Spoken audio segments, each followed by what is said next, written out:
Hello, we're going to talk today just a little bit about the specific things that you see when you're watching kids get blocked by specific words, when they get stuck on an individual word. I'm going to remind you that we talked in the last video about leveling, and I want to remind you that I'm not pushing you away from using any one of these systems. Text leveling, the clear thing that I was doing was giving you a warning that these text leveling systems are rough estimates based on comparisons of text to text. So they're not going to be really clear matches to individual readers, and you're going to have to put in a lot more effort between you and a student at finding those just right books for the kids. And the key thing that you want to be doing with that is helping the child, the reader, actually figure out, how do I select books, so that you're giving them instruction on how to do that early in the year, but later in the year, they're choosing texts that work really well for them.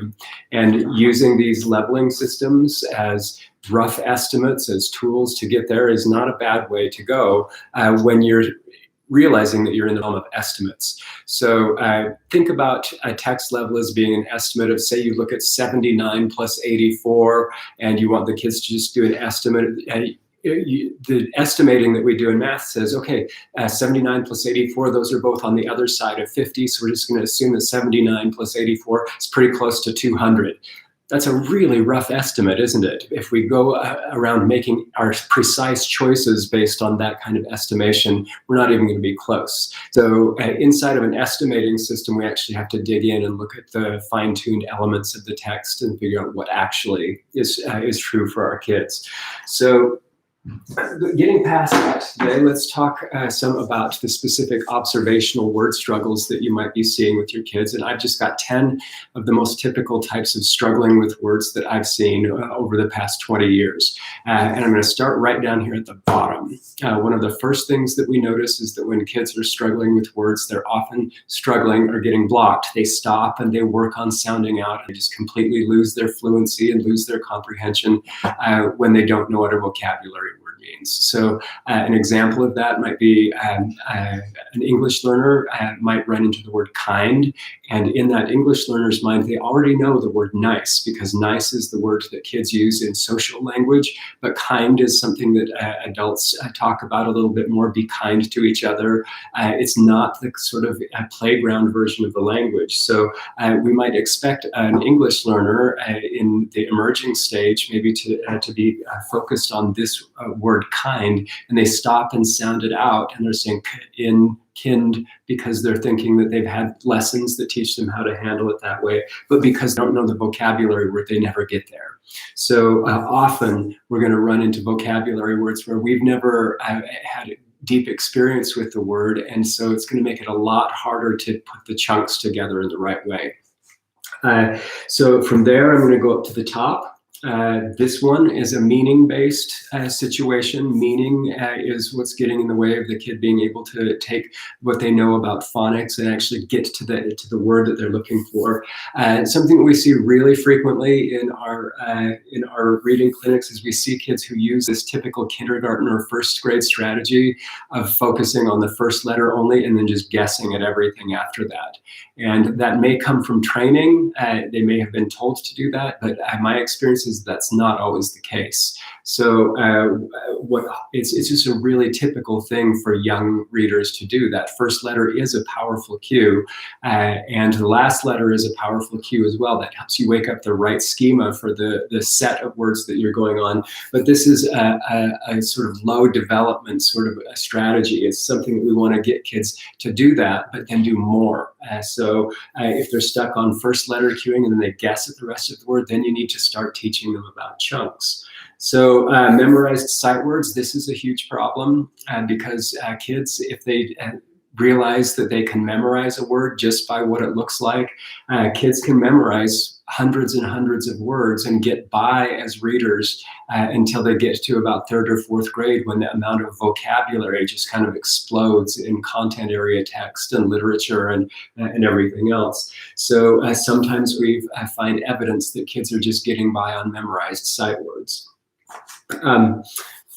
This is a fundamental one for me is that I can tell when kids are reading to please an adult.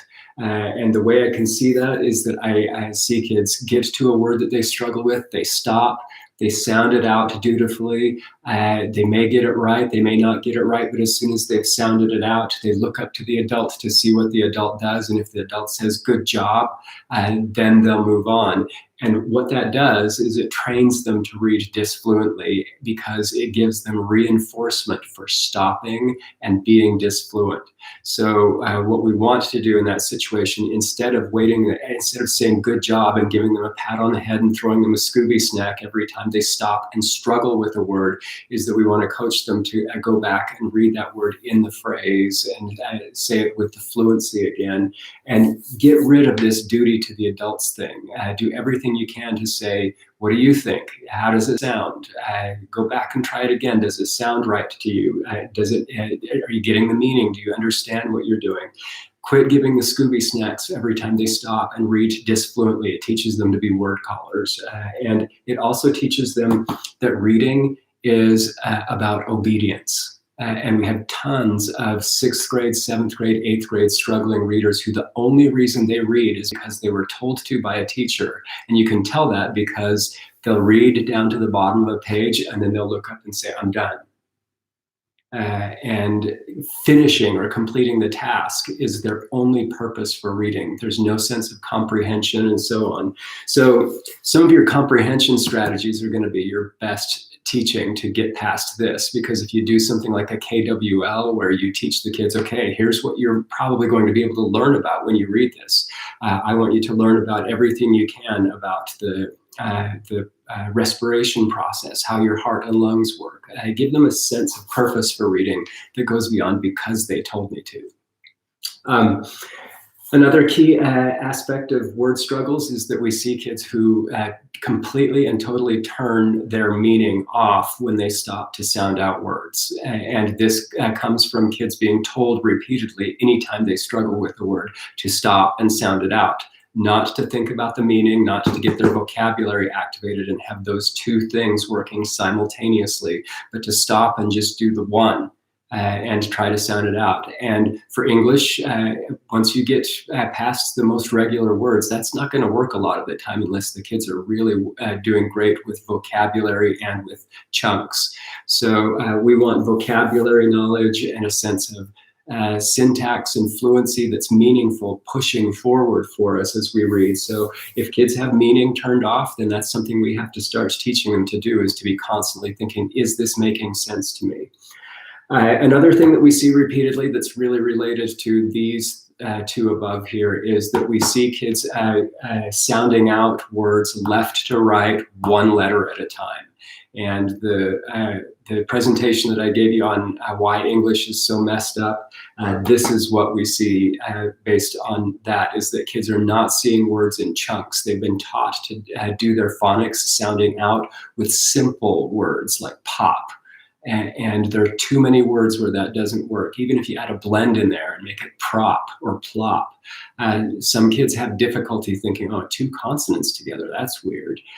So left to right, one letter at a time, it's not going to work for English words most of the time. Kids need to be able to see the chunks that they're working with. So we want to start coaching kids to see words in chunks, left to right, one letter at a time. We're going to have to start pushing some kids away from that. Sixth type of word struggles that we see is just various types of struggles with multiple syllable words. A lot of kids get past first grade, second grade, and then they start to see many more of these multiple syllable words, and they don't know how to handle them. So first things first, I mean, you want to go for the low-hanging fruit, things like the compound words and the affixes. Those are key ways to get kids to see that, oh, the long words aren't all that long. If you see that it's got an affix at the beginning and an affix at the end and a small word in the middle, or if it's made out of two small words.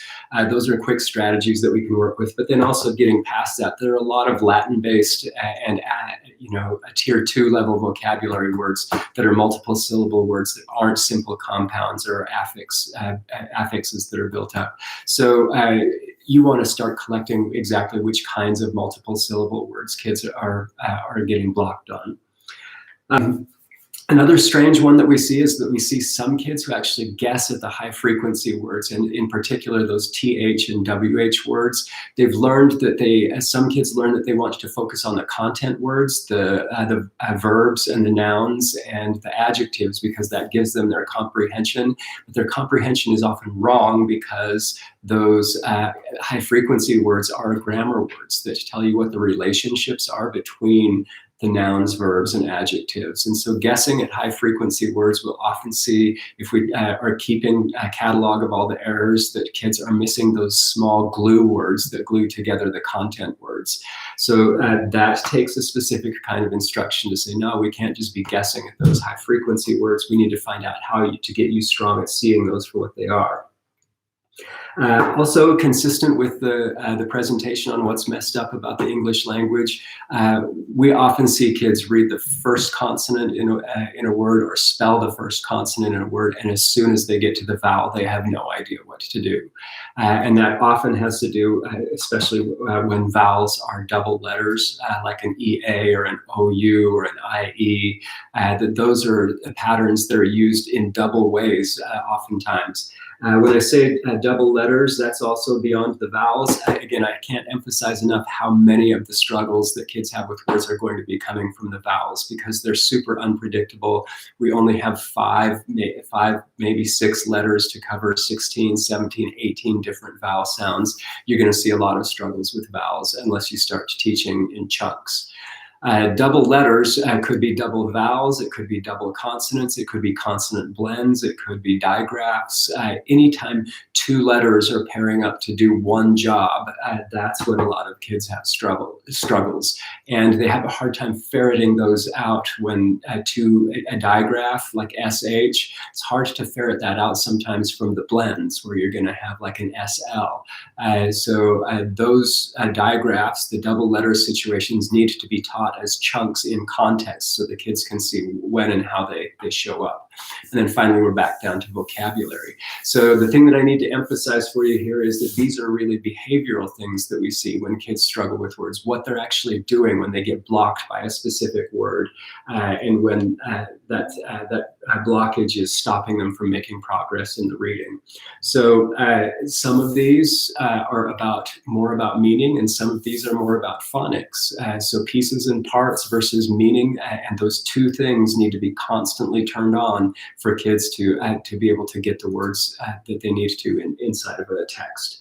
So I'm going to stop there, and in the next video I'm going to spend some time showing you what a word catalog is going to look like, because you're not going to be able to do this, decide which area that you're going to focus on for instruction until you've collected a list of the words that this kid is actually missing when they're reading.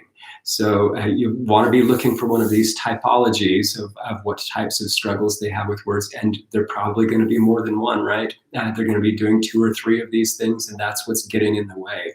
But beyond that, we actually need to be collecting a catalog of the actual word errors, the actual miscues, so that we can see what the instruction is we're going to need to do. All right, I'm going to stop there.